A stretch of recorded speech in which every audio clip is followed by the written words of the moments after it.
Bill, thanks for joining us. We are now live. Delighted to welcome you onto our broadcast today. For those that might not know Bill, frankly, where have you been, Mr. Teesside? But I do have a fantastic introduction, so just bear with me while I read through this, Bill, and try not to blush too much. Shall I do a drum roll? Yeah. So Dr. Bill Scott OBE DL is Chief Executive of Wilton Universal Group, which has achieved unparalleled success in specialising in designing, manufacturing, coating and loading out large, complicated structures for the offshore oil and gas, subsea, marine, decommissioning, offshore wind, and more latterly, the defence industry. Company achievements include turnover growth from 600,000 to 85 million, acquisition of an engineering design company, acquisition of combined site facilities totaling 112 acres, led a 16 million private equity deal, we might touch on that, fastest growing company in the Northeast 2010 and 2011, and more latterly in 2022 has created the company's Academy for Apprentices. Bill's other personal achievements include Honorary Doctorate of Business Administration at Teesside University, Entrepreneurs Forum Entrepreneur of the Year, EY Entrepreneur of the Year North of England, IOD Investor Director, Northeast Business Executive of the Year, Teesside's Most Inspiring Business Person, Teesside's Unsung Hero, 4 years on the bounce between 2019 and 2022, Board of Trade Export Champion, and I happen to know he's a poster boy for that initiative as well. At the OBE Award, fantastic achievement in 2019, and more recently, Deputy Lord Lieutenant for North Yorkshire. Bill was awarded the OBE and the Queen's New Year's Honours List in 2019 for his services to engineering, services to the offshore wind sector, and I know personally Bill was most proud of his acknowledgement for his services to the community of Teesside. And we could go on, but it touches on Bill's charity work, his mentoring in a capacity as an advisor, CEO, chairman, and his passion for inspiring and motivating both SMEs and students from ages 5 to 25. What an introduction. Need I say any more? Sorry, Bill, I know you've heard that lots.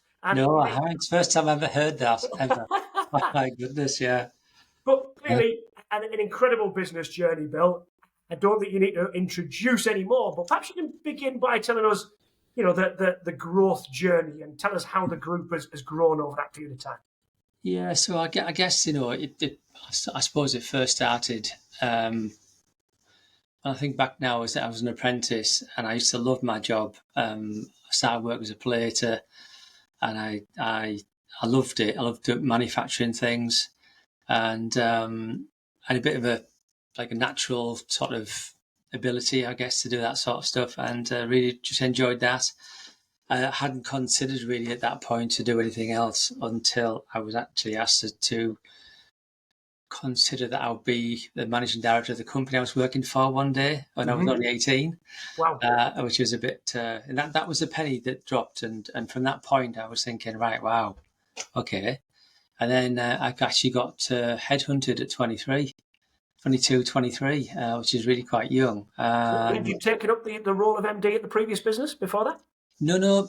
What had happened was, I just carried on manufacturing and doing the supervisory sort of role. And they brought people in above me. And I just felt that I just needed to move. When the headhunter rang, it was just the right time for me to actually do something different. Mm-hmm. At that point, then what happened was I actually got asked to build a significant size project for the oil and gas field. And I say at the interview, I said it wasn't possible to do where they were based, so they had to look for somewhere 10 times bigger, employ a bigger team, and all that type of stuff. And and I remember going at the car. And it was at the time when there wasn't any electric windows. I wound the window down because he came running out the car and tapped on the window. And I wound the window down. He said to me, just to let you know, we're not going to interview anybody else. You've got the job. And so that led into a really in-depth offshore oil and gas career. Mm-hmm. I was headhunted again a few years later, and then a few years again after that. And at 32, I wanted to start the business. And chose Steve Gillen as a partner. He was a guy I'd worked with before previously. Very hardworking, knew his stuff, very honest, and we just hit it off. Grew the business from 2 people up to 800, actually. I think 800 in 2013, I think it was. So from 1999 to 2013, Yeah. that was a sort of growth journey. And I guess that's what you want to talk about today. Yeah. What was the inspiration behind starting the business then, Bill? Do you know what? People ask me that, and was it money? And it sort of was in a very, very small way. I just wanted to earn a little bit more. Mm-hmm. I wasn't sort of money driven, but I just wanted more for my wife and the kids. Yeah. And that's what it was, just a little bit more. And anyway, it just grew and grew. And so I was explaining to somebody just the other day about the bank. Mm-hmm. Couldn't get went to 3 Main Street banks, couldn't get any of them to even give it a look at. It was never going to work. It was too aggressive in terms of business growth. Mm-hmm. And we ended up going to the Yorkshire Bank in the end and giving our houses up as collateral. And as it happened, the first, second, and third year were smashed the target completely out of the park. Yeah. And did the bank loan any more as a result of that, or were they just happy with their investments? Did the what? Sorry. Did the bank loan any more, give you any more as a result of that? Or Well, it's a good question, that actually. So basically, we had to give our house up as collateral. Yeah. We borrowed £30,000, believe it or not, for 2 houses. We never used the £30,000. We worked for the next 11 years without ever going into the overdraft, which was phenomenal. Yeah. At that point, the bank manager, I had a cup of tea with him, and he said to me, "You do realise, Bill, that you are the worst customer that we've got?" So what do you mean? So he said, "Well, you're not spending any money. You're not borrowing anything. Basically, we're just a service for you to, do your wages in, wages out. Money in, money out." And this is when the tide changed again, and we wanted to buy the facility we're actually sat in at the moment. Yeah. So I asked the bank manager, I said, "Right, here we go. You're always winching I don't borrow any money. I want to borrow £1 million." So, all right, brilliant. And so he comes out to the site, and I'm in our Hartlepool facility at the time, and he said, "Bill, I'm in a field, right, and I'm looking through a gate." I said, "Yeah." He said, "And there's like a load of land, and there's quite a lot of big buildings, and then some offices. Which one's yours for the £1 million?" I said, "Well, can you see all that land and all those buildings?" "Yeah, that's it, the whole lot." And he swore, right? He said, "F me." Yeah. And wow, and it was wow. And I thought, well, brilliant. Yeah. That's in the book that he'll lend us £1 million and we're off. And they came back and offered us 500,000. We had to put the other 500,000 up ourselves, which I said, my God, it ain't gonna happen. So we actually phoned another bank that we weren't banking with. They offered us a £1 million mortgage against that property immediately. So 100% mortgage. So that got us on the on the hook with this building. What about the significant successes along that journey then, Bill? Just describe some of those for us. Well, I set the business off with Steve, and we sat down, and we wanted to create a business where we weren't just like everybody else. Mm-hmm. People that can manufacture, and there's hundreds of them around hundreds, if not thousands, around the country. I said, we want to be something different. And what that meant was, if we get a facility on the river, we can build big, large, complicated structures. And so we started off, and right at that time, there was the start of the offshore subsea industry. Mm-hmm. The first piece of kit we bought was this. It was like a profile machine that you could cut large diameter pipes with difficult sort of templates on the end. Really quite quite difficult, but it gave us the head start above anybody else to be able to do that type of thing. Mm-hmm. So we started off building these really strategic and interesting and difficult subsea systems. We throughout the 29 years, we're now 30th year now. We built some of the largest complicated subsea systems in the world. We built some lay towers, a GLA, which was the largest in the world at the time. It's laid more pipe, like solid pipe, onto the seabed than anything else in the world. We built the Nestle Tower. These things stand 85 meters tall on the back Wow. of a ship. Yeah. And they're a machine. They're not a fixed piece of steel. We've done so many things that are like world leading, which is brilliant, really. Sorry. What about the key challenges of scaling a business then, Bill? What have been the key challenges along that journey? I suppose, do you know what? I mean, this might sound a little bit bizarre, but we haven't really, I don't know whether it's just because this is the way I think and we work the teamwork. It's just we don't really see problems or real challenges at all. I said that I would say the real challenge has been our clients. Right. So when they come along, they've got this need, and the need is for the job to be built in a certain time frame. Excuse me. So we explain to them, we've done some P6 programming, which is the top end programming. We can build it in a certain time, in certain quality. And what used to happen is you used to send people to do the inspection.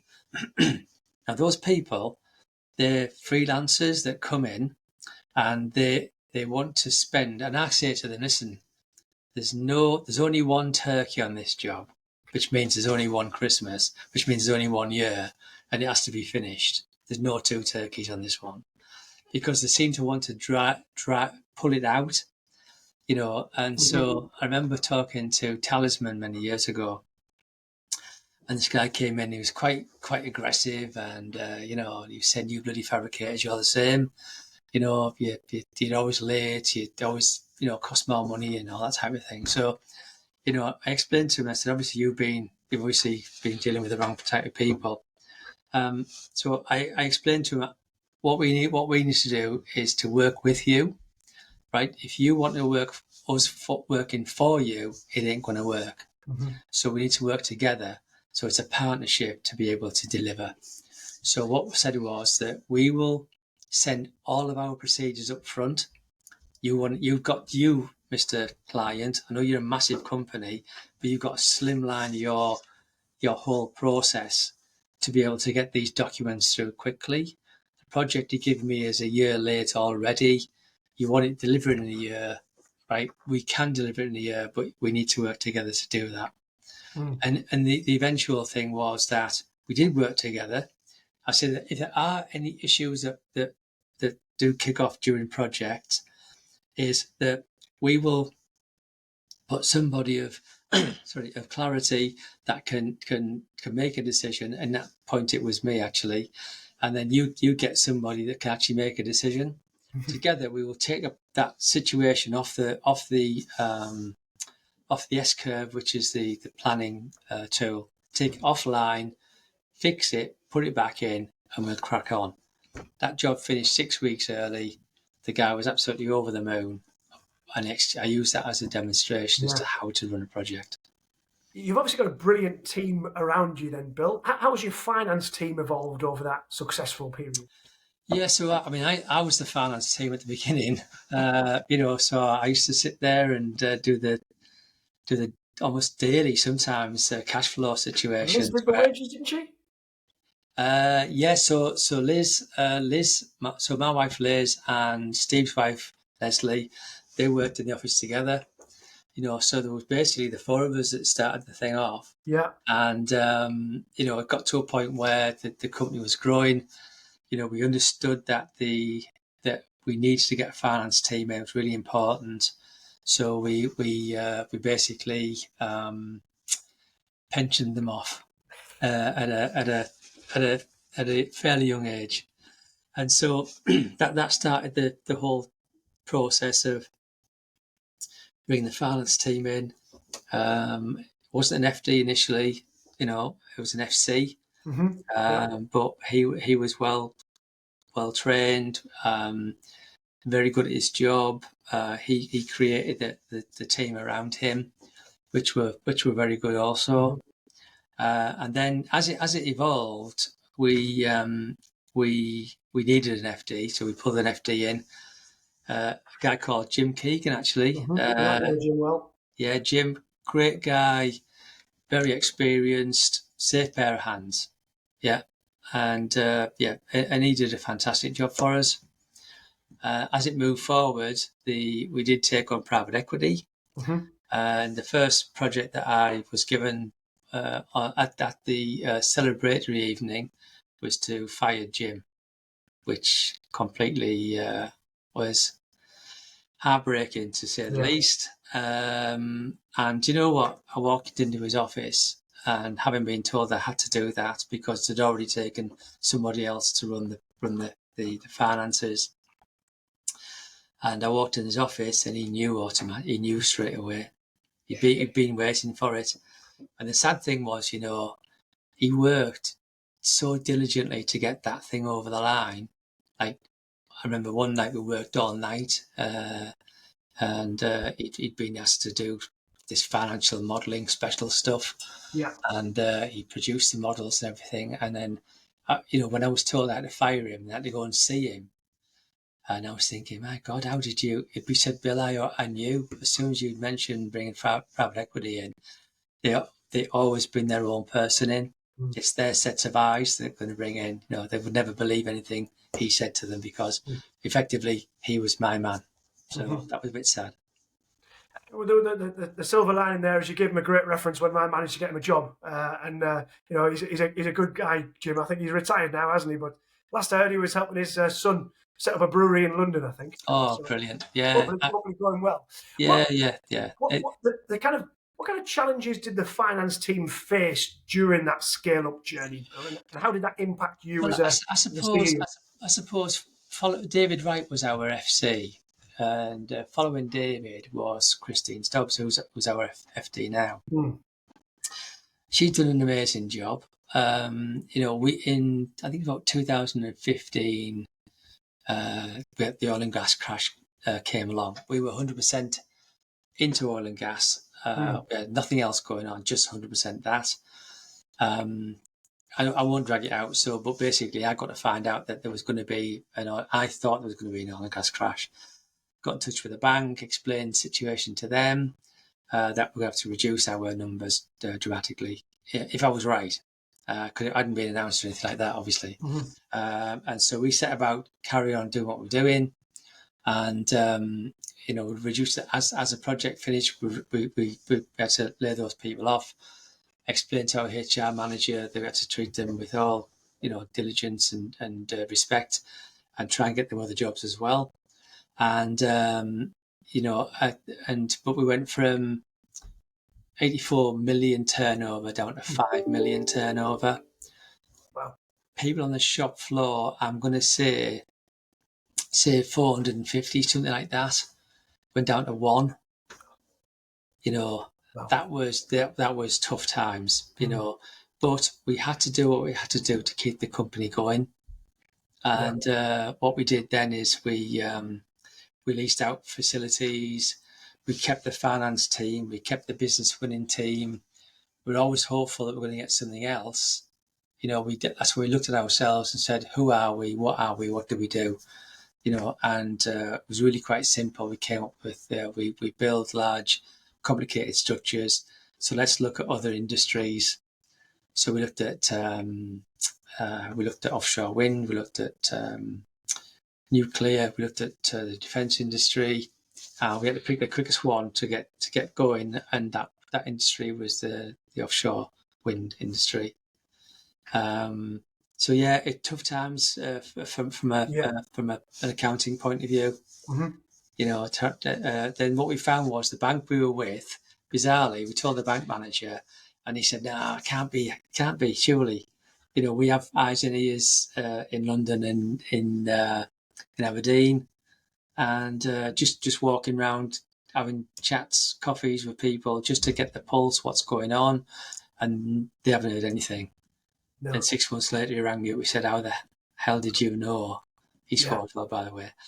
How the hell did you know that was going to happen? And so interesting. You mentioned, obviously, the private equity's insistence on bringing on board a finance director, so that may have been the tipping point.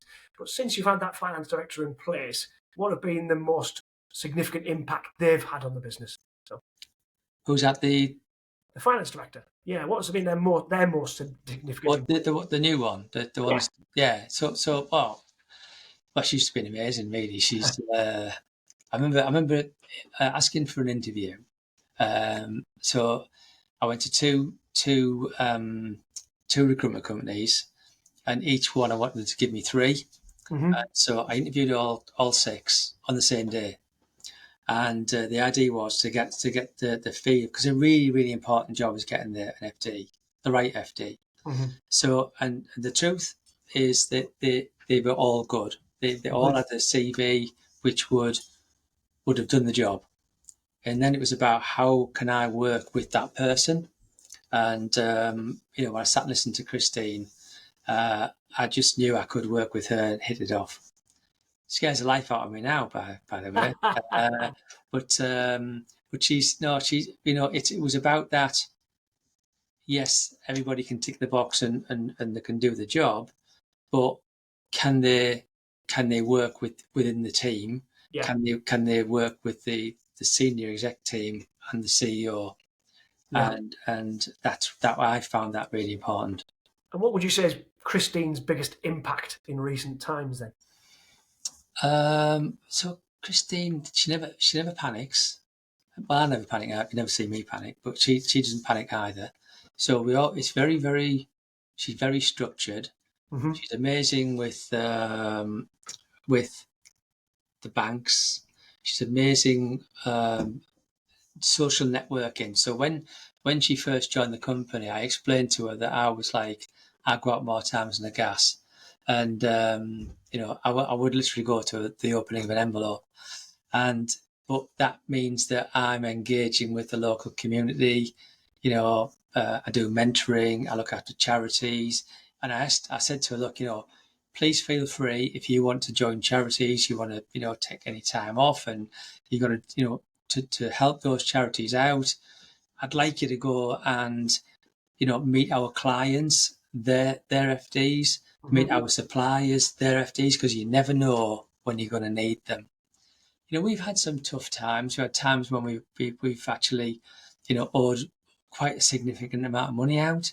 Mm-hmm. And, I sat down with Christine, and we came up with a situation where, we would go to those people, and we'd do a deal with them where, can we possibly, we can't pay, we're not going to be able to pay you when we're supposed to, but can we put some kind of payment plan in? She's done that in the past, which all, so what that did, it allowed the business to carry on.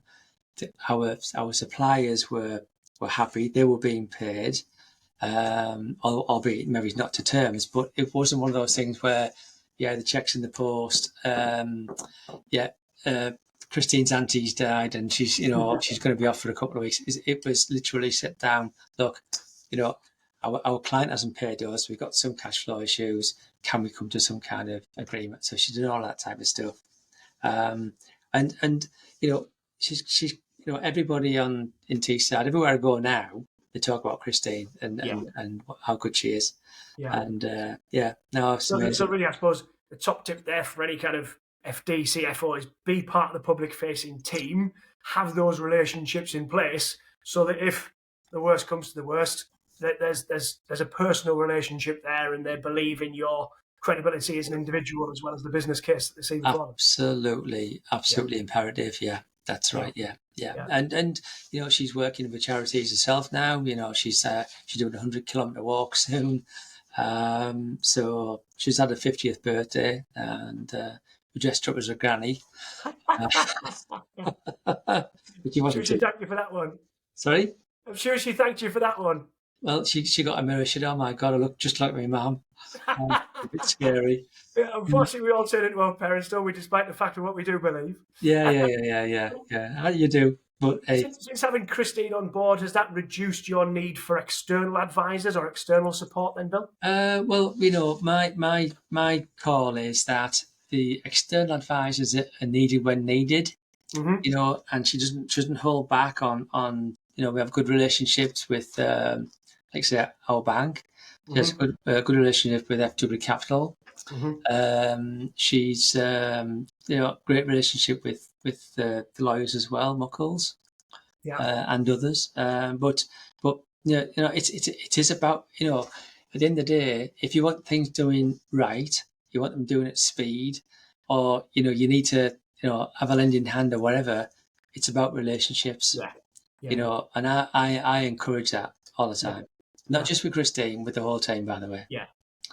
How does Christine contribute to the strategic planning involved, to support the continued growth of the business then, Bill? Yeah, another good question, really. So Christine and others. So what we've done is just recently we've created a senior management team Mm-hmm.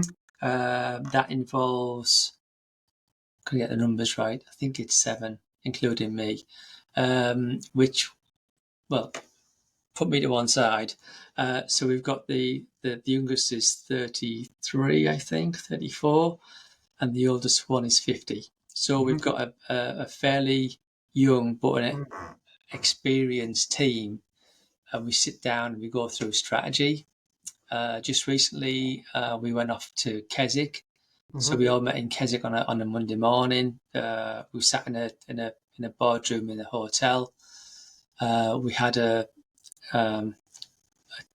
sort of an agenda to go through. We talked about our culture. We talked about our sort of workload going forward, what we're going to do in the business, how we're going to grow it from where we are now. What are there any challenges? What's the opportunities? What's the upsides? All that type of stuff. So we sat in there from 9 o'clock. Sat with a bacon butty, and then finished with a pint of Guinness at 5 o'clock, which was nice. So sort of full day, full on, working lunch, getting the strategy set right for the coming years, and then went out for a nice meal together. Mm-hmm. Next day we got up, went for a walk, and in the lakes. Fantastic. It was Yeah. lovely. And it was that, yes, it's bonding. Yes, it's sort of, getting everybody together. But we've come away with a plan, and we have got lots of things to go at. Got to come up with a plan to move forward. And she's Yeah. part of that, you Yeah. know. An intrinsic part of that senior team. I mean, it's obvious you've got a brilliant team around you, Bill. Otherwise, you wouldn't have been successful as you have. Well, You mentioned. Sorry, I'll just jump in there. So I tell everybody, how do you manage to do all this stuff? And I say, well, the team that I've got, right? So what it is when you've got a company of size, right, and you've grown it, like literally, it's your child.